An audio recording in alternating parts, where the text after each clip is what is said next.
ব্যর্থ যুদ্ধবিরতি চুক্তি, বদলার নেশায় মেতেছে ইসরায়েল, শেষ জবাব দেবে হামাস। নমস্কার, আপনারা দেখছেন খবর 7 দিন। হাজারো চেষ্টা করে ব্যর্থ হামাস ইসরায়েলের যুদ্ধবিরতি চুক্তি। এই দুই পক্ষের মাঝে মধ্যস্থতা করতে পারলেন না মার্কিন প্রেসিডেন্ট জো বাইডেন, আর মাঝখান থেকে প্রাণ হারাচ্ছে গাজার হাজার হাজার মানুষজন। ইতিমধ্যে মৃত্যুর সংখ্যা পেরিয়েছে 35,000-এর বেশি। সম্প্রতি ফিলিস্তিনের গাজা উপত্যকা জুড়ে আবারও জোরালো হামলা চালালো ইসরায়েলি বাহিনী। শুধু তাই নয়, এই হামলা যেন ছড়িয়ে গিয়েছে সমস্ত মাত্রা।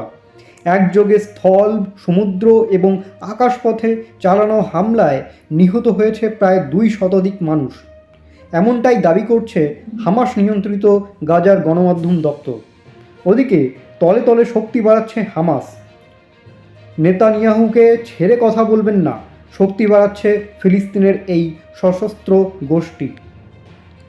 ইসরায়েলে হামাস সংঘাতের কারণে গাজায় মানবিক বিপর্যয় দেখা দিয়েছে।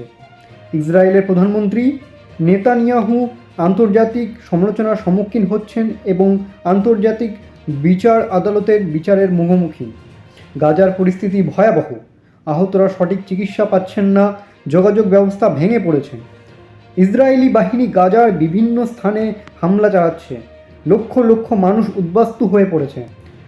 নেতানিয়াহু তার দেশের জনগণের চাপে হামাসকে নির্মূল করার লক্ষ্যে অটল রয়েছে, যা তার সরকারের স্থিতি বজায় রাখার জন্য অত্যন্ত গুরুত্বপূর্ণ। অন্যদিকে হামাসও প্রতিরোধ চালিয়ে যাচ্ছে, উত্তেজনা ক্রমশ বাড়ছে এবং যুদ্ধ থামার কোনো লক্ষণ নেই। আজকের এই ভিডিওটি এই পর্যন্তই। ভিডিওটি ভালো লাগলে অবশ্যই লাইক, কমেন্ট এবং শেয়ার করতে ভুলবেন না, এবং এই ধরনের আরও খবরের আপডেট পেতে অবশ্যই চ্যানেলটিকে সাবস্ক্রাইব করে রাখুন। Thank you for watching.